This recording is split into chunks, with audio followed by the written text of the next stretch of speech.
to Guiding Voices, where we spotlight leaders shaping future through purpose-driven impact. Today, we are honored to have one of our mentors. Her name is Abisola Kehinde. Abisola is a trailblazing PhD candidate of biochemistry and molecular biology at the University of British Columbia, which is a rich academic journey that began with a BSc in biochemistry from the University of Lagos, and then a master's in biochemistry, also all from the University of British Columbia. Our expertise is in genetics engineering, cellular and molecular techniques, and also statistical analysis in biochemistry and molecular biology.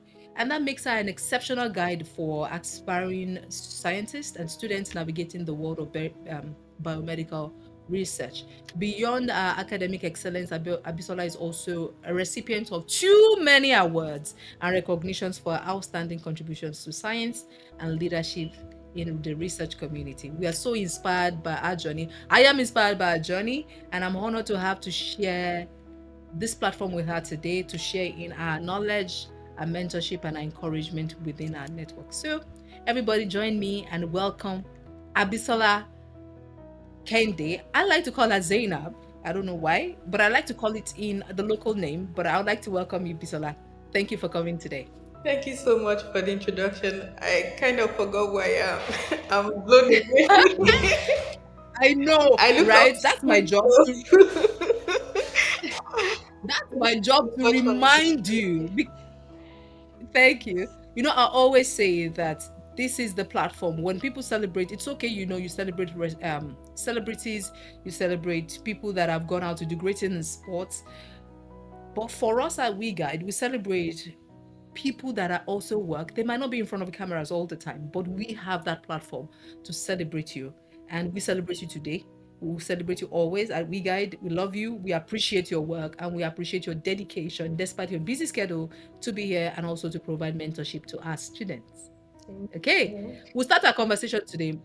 My questions are always very direct because you have walked the journey to be able to bridge your learning gap between the African um, education system and then the Western education system. So I want you to please walk us through your academic journey from biochemistry in Lagos to PhD research at UBC.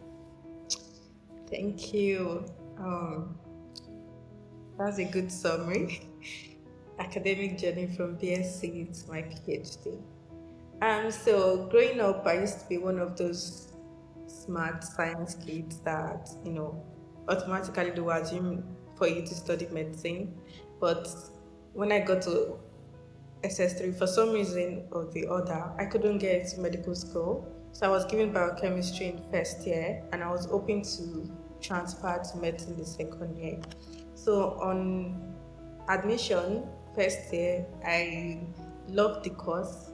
I just felt comfortable with it at that, maybe not really love at that moment, but I was comfortable with it. And I'm like, you know what, I'll just, finish through with it. And of course, I tell people that no matter what you do, try to put in your best.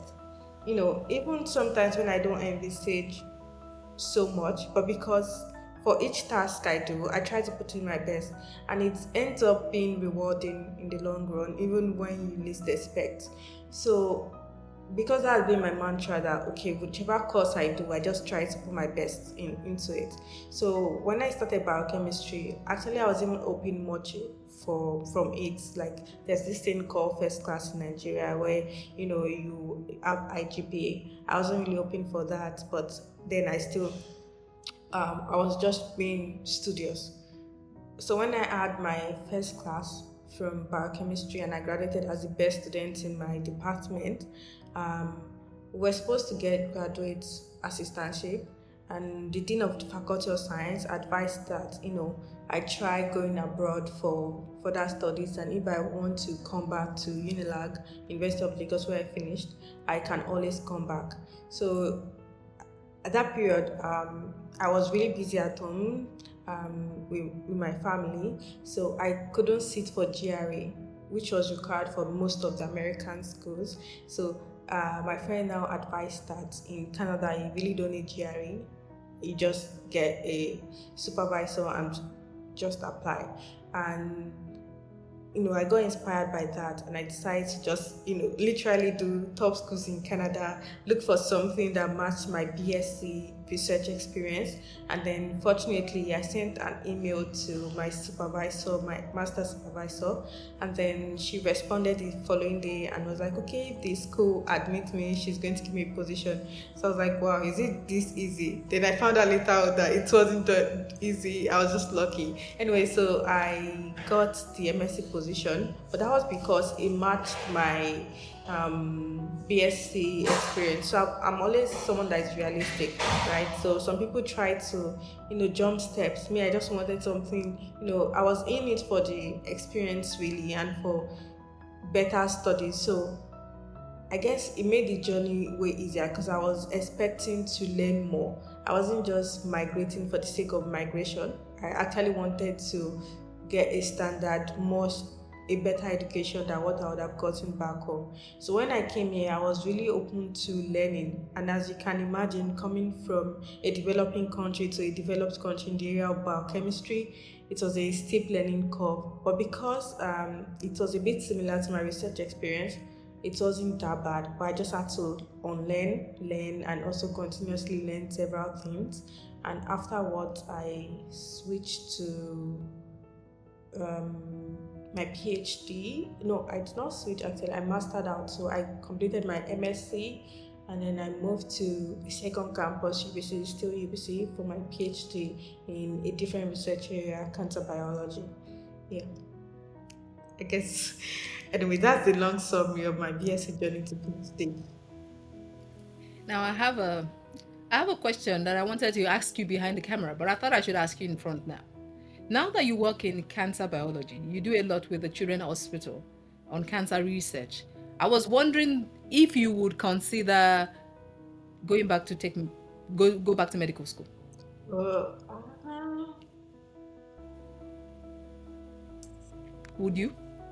for the if it's for the money, I would honestly, because the money is good. But aside from the money, I'm really contented with this research, like because I currently love what I'm doing. But like for the money prospect, because I heard all these medical doctors are like rich, rich. So if it's for the money, yes. If it's for the passion, or I prefer biochemistry, honestly. It's like I know, but I'm just saying that maybe so that's what I'm becoming. saying. If it's for the money, honestly, I'll go to medical school. But now that it is out here, I don't think someone will want to accept me for the money. So I guess my chances are off. Not exactly, but anyways, we can continue to have that conversation and everything. Yeah, there's good I money in medical school. Yeah, honestly, there's good money once you finish. But like, I enjoy the research I do. So, at least, even though it yes, frustrates me sometimes, but I like. yes. That was the next question. Considering that, what people I know, a lot of people see the journey of PhD and just feel like it just flew by very quickly, but not until when you are actually in the one in the boat, trying to kind of just go against the tide all the time. Sometimes you're happy you got that result you're looking for, the analysis actually fits whatever you have done in the lab, they seem to match, and there are some days the thing doesn't just work. How do you then stay passionate about your research during these difficult phases? And sometimes it could be long difficult phases. That's a really good question. Considering today is a perfect day for that question.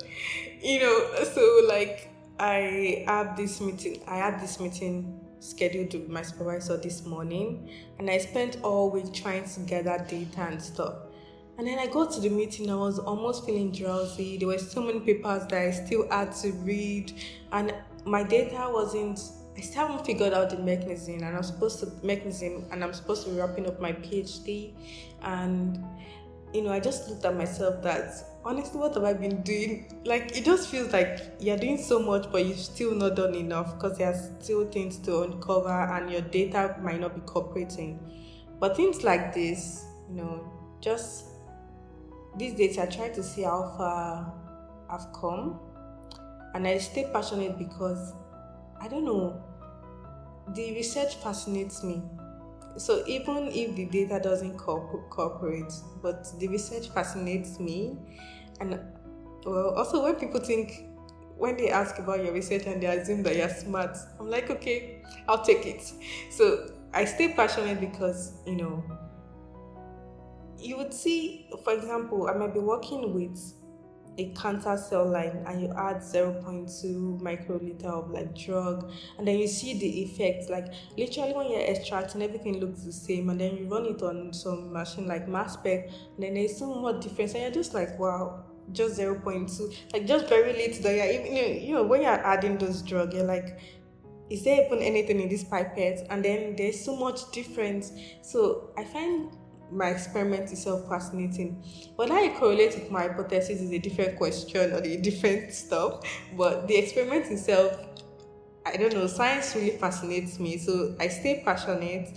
And then like I said, when I came to Canada, part of the my goals were to learn different skills. And honestly, things that I've learned, or that things that when I read some papers and I'm like, wow, I know this, I can understand those papers. It gives me joy and it makes me stay motivated despite the ups and downs. Well, having a PhD, you just have to stay motivated. That- Like if nobody's clapping for you, you better clap for yourself. And you better clap for yourself. And I'm going to say something now. Would you say that sometimes the effect of the kind of system we had back home kind of sometimes affect your confidence? So, for example, you always feel like you don't know enough, whereas you actually know way more than even some people. Because I'm sure you've seen this maybe in your research group. Sometimes you're having conversations and people are talking, you're able to contribute. But even at the beginning of the conversation, you feel like, oh, I don't have anything to contribute to this. But then you now see that you actually know a lot. Would you say maybe that's one of the reasons why you feel like you've not done enough? Could it be as a result of where we come from? Now, let me try to break it down further. Where we come from, we're big on being correct, we're big on grades, we're big on the A's. I just want the A's, the high CGPA, and stuff like that. And anything short of that, especially when you are a trophy child. So when I mean a trophy child, you've been a kid that has been a good kid and good in school as well, all the while. You want to make sure that it's A or nothing. Once it's not A, it's not good enough. Would you say that could actually then be the reason why sometimes you feel like I've not done enough? That's a good point. I've never really thought about it, to be honest, as how it factors into my imposter syndrome. But I know I do have it, and I think maybe because I've volunteered so much, or I've gotten myself involved in so many things, and I've spoken to a lot of people, including established or renowned professors. And when they speak, I was at this mentorship stuff like that, and then there's this professor, because we were both volunteering together. He's from here. And then he said, oh, I don't even know anything. I don't even know what to teach these kids. I don't even think they understand what I'm saying. I don't even think I understand what I'm saying. So at that point, I realized that so many people are just winging it. Even people that are established are winging it. Like, no matter how successful you are, you still think you don't know it. You still think you are a fake person, or you are undeserving. So, like you said earlier, you just have to clap for yourself. So, me, I realized that what's it called? It's not just me. It happens to even the people that I think are, or people that I know that are better than me. So, I try not to put too much thought into it. But now thinking about it, coming from Nigeria, where I'm from, I would say, honestly, I grew past not being a perfectionist when I couldn't get into a medical school. I think it sort of like built my character. It was a good character development. And when I came to do my master's, my MS's advisor, she was really nice, and she was always telling me that it's okay to make mistakes. Like, you don't have to be perfect. So that less eased my things. Like, when I came here, just everything has to be on point, everything has to, but now I leave room for things that, and I guess as you do PhD, you learn more that, in fact, I've heard someone say that once you first start PhD, you're confident you know it. But after, at the end of your PhD, you start questioning things that, do I even really know this thing? I guess sometimes that's the essence of PhD. It makes you question things that you know. And if after your PhD, you don't question things or you feel confident in all areas, I don't know if you've really done a PhD. I can't really speak to that. But I believe having a PhD makes you not generalize and question things, but again, I've not really put much thought into how coming from Nigeria can affect my imposter syndrome.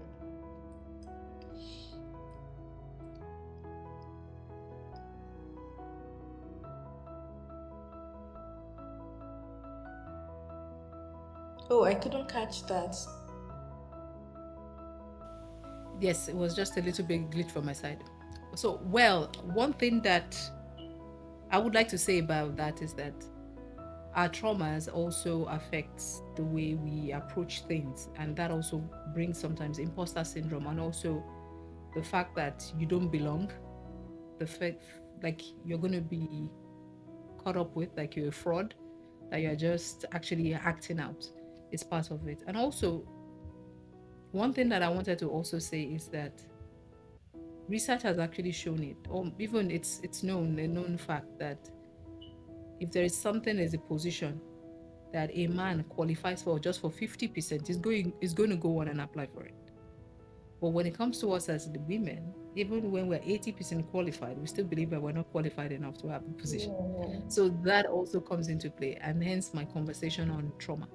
true. Because yes, that's the fact. And also that's also the fact why women academics are we leave so much money on the table when we're negotiating for that money, right? Because that imposter syndrome again comes into play. So, and that's one thing that I just wanted to talk about very quickly. But anyways, we're all healing. We're on a healing journey. Um, Yeah, and you said the first, yeah, yes, really, really a good point. I just quickly remember something before I forget.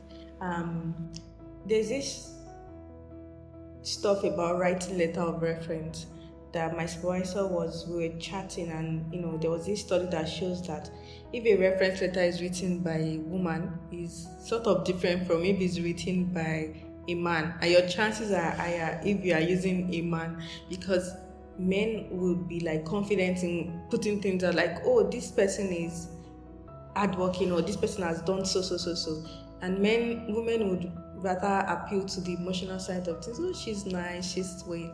So that really does factors into things as well. Yeah, go ahead.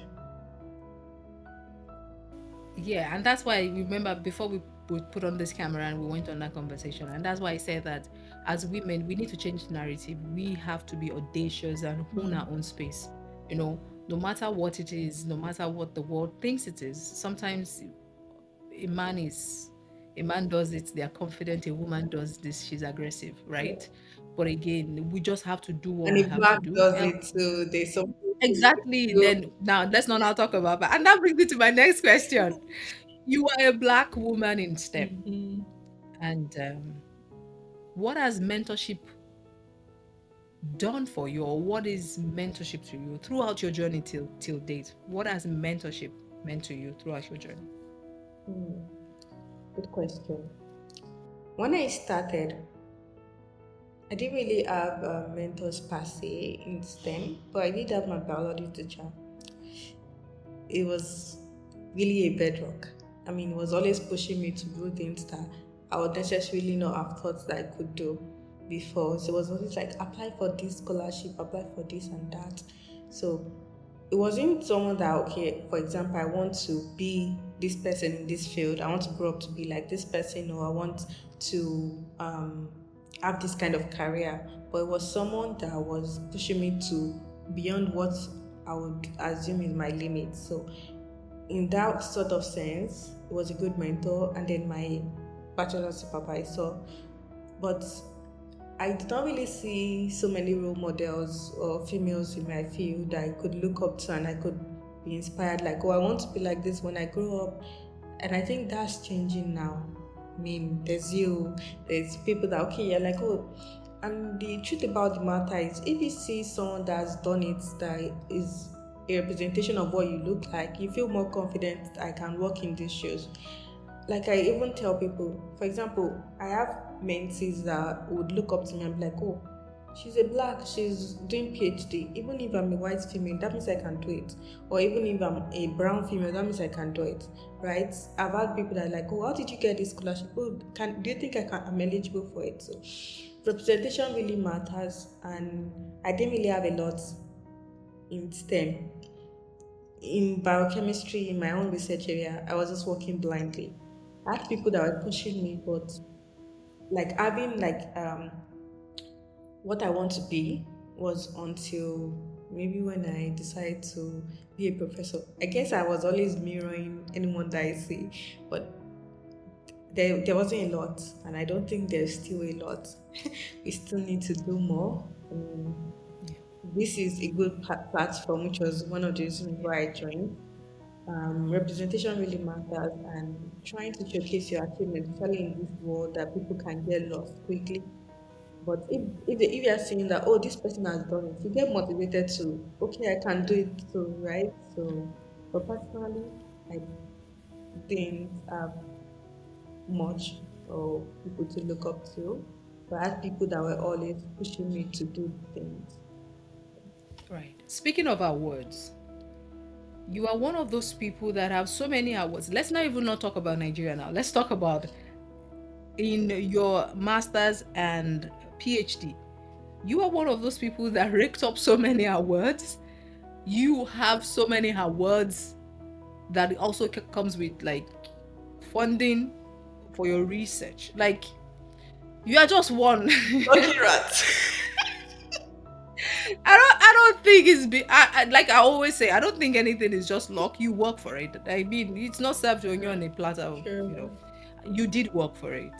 And do you want to make any comment to that? How have you been able to get that award? I know you always look like, oh, I don't want to speak, but no, here you are. You are in 3 minutes thesis competition. You are in poster competitions. You go for conferences. You do presentations. You do stuff, and you do all of that within your community. Do you want to just give a quick advice to anybody that may actually be looking to come to the Western space to study more? There's a slang called, I don't know if it's a Nigerian thing or if it's an abroad thing. There's something called the delulu, like being delusional. Sometimes you need to be delusional and audacious.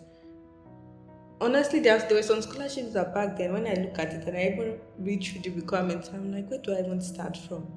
But one thing I've learned now is that the worst that can happen is no. If you apply to things, the worst that can happen is you get a no. So just apply and be better. And also having foresight. I mean, there's some things that when you look at this thing, like again, it's good to have goals.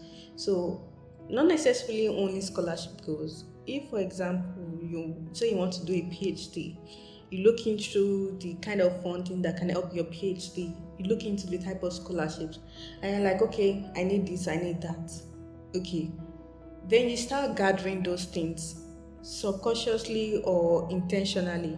You know that, okay, even if you think you might not get it, try working towards that.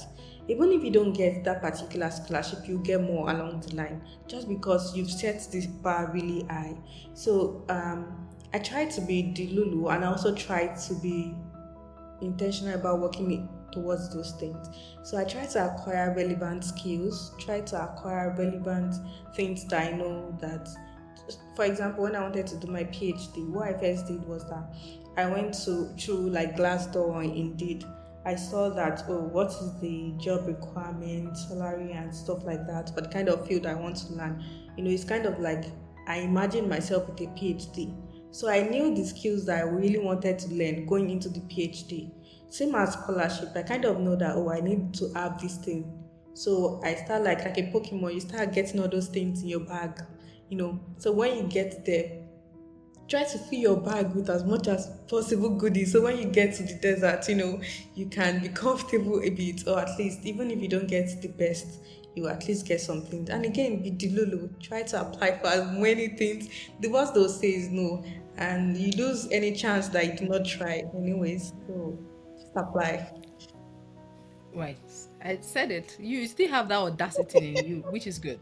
As much as you do have, well, I think everybody still has that bit of imposter syndrome in them. But again, sometimes again, you just have to be audacious. It's just like stepping into candidacy exam space. You're No, scared before stepping in, but you step in, you'll be like, okay, we're here now. Like exactly. Nigerians will say, we die here. We die here. We are here already. Let's just do this.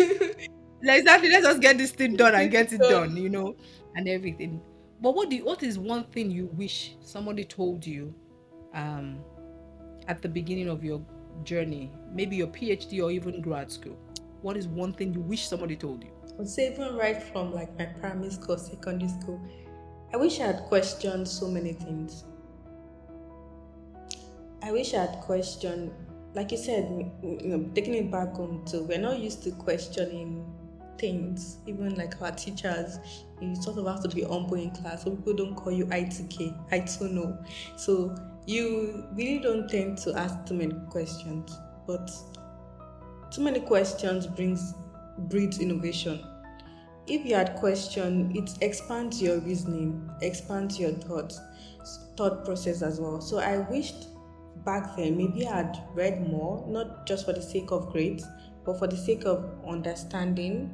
I wished I'd question rudiment fundamental things, you know, I wish that being more practical, not just theory, like fell in love with so many practical aspects of science, because it's fascinating, really.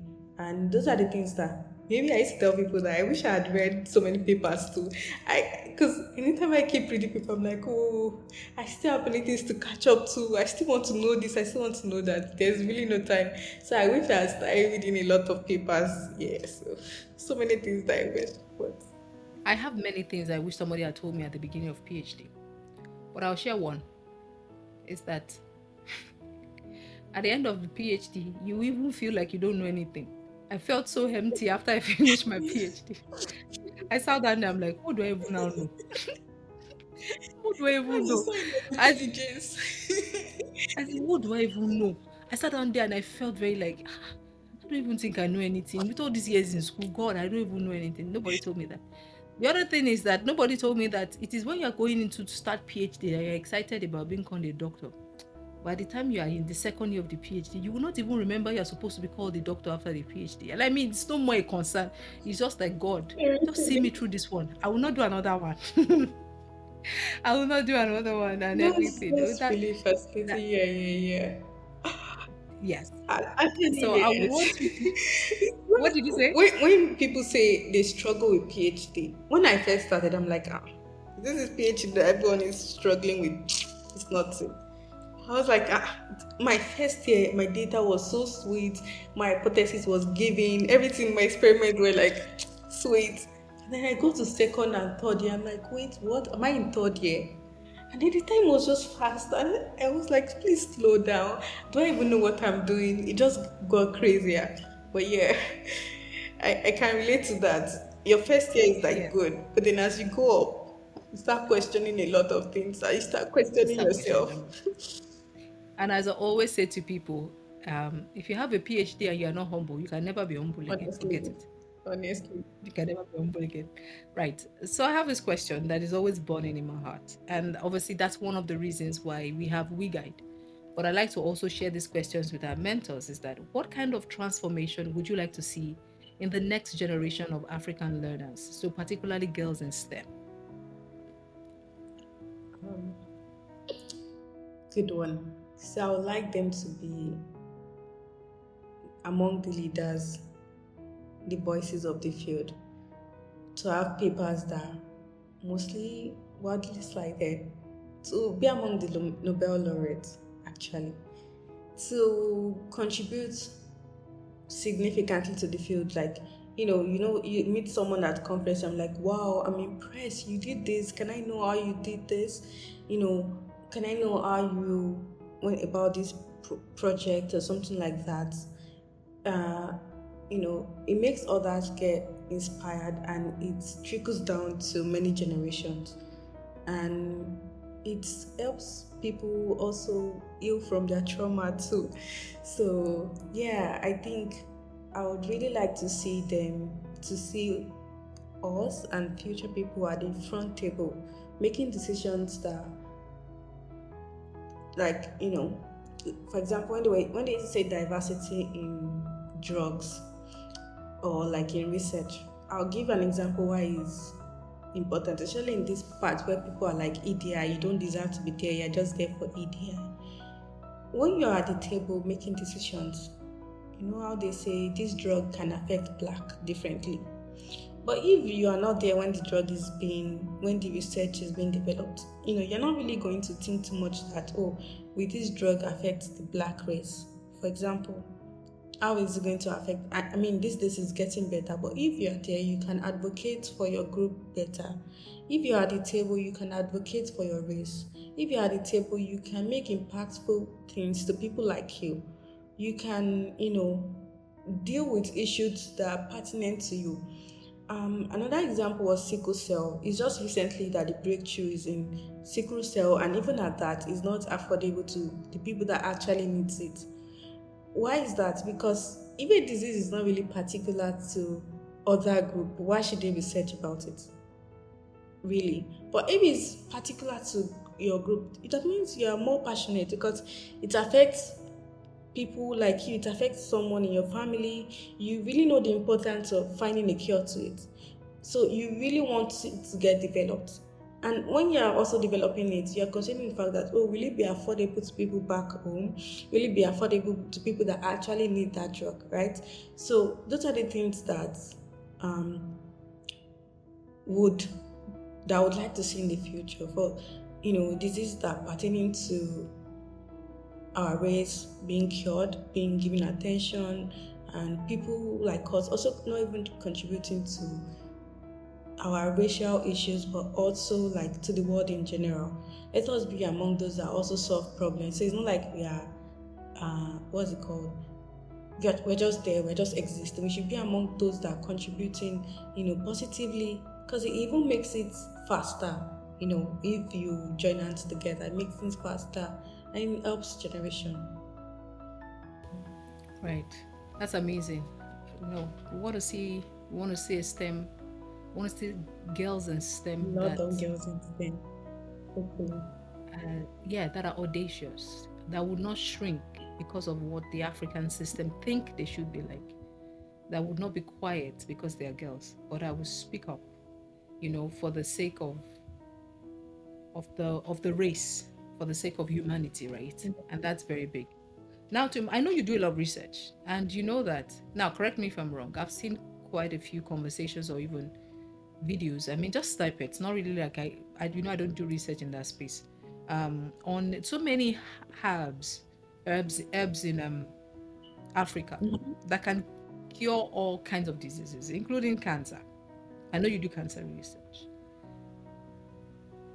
Do you think Africa should be looking in that direction and looking closely at research? Like you, for example, you take cancer cells. Like my lab, we take cancer cells and we try to look at the relationship between the signals. So we send terahertz rays and we see the behavior when it comes to a cancer cell and a cell that doesn't have cancer in it. That's all we do.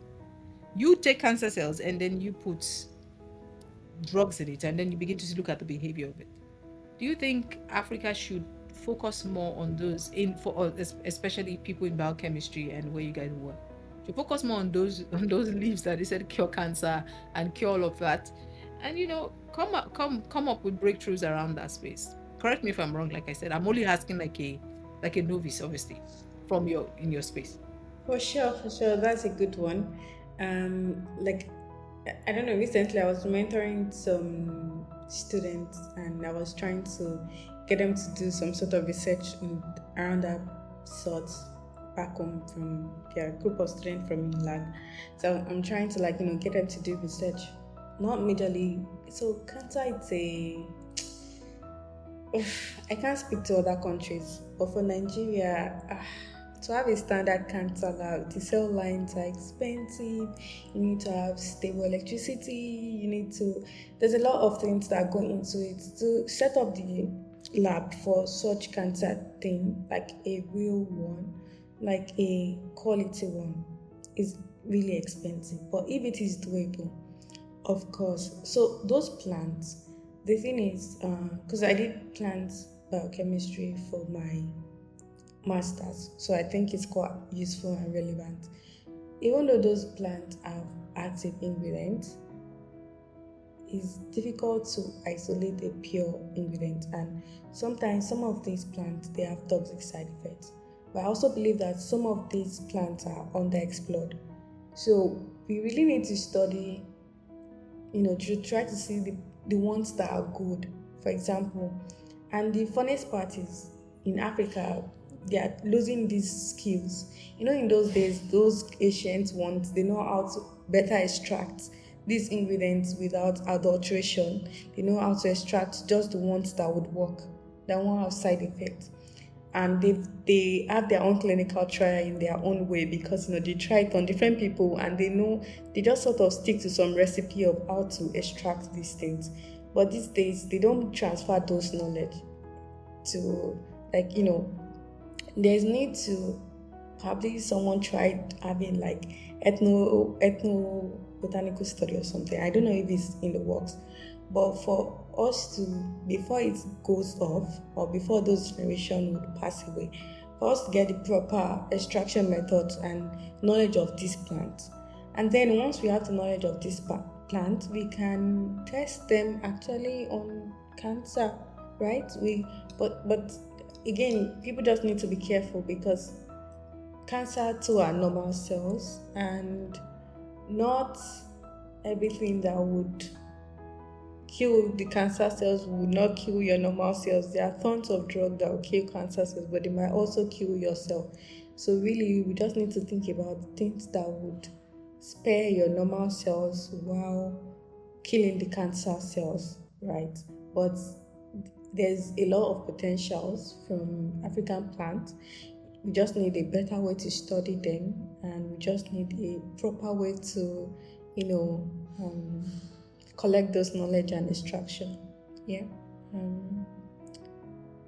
I think that's all's coming to my mind currently. Yeah. But then again, just a reminder, people need to be careful when, interpreting the medicinal action of those plants. Yeah, just need to be careful. But yeah, I believe some are underexplored, and while some are not really, while some are exaggerated, even though some are underexplored, bottom line, some are exaggerated.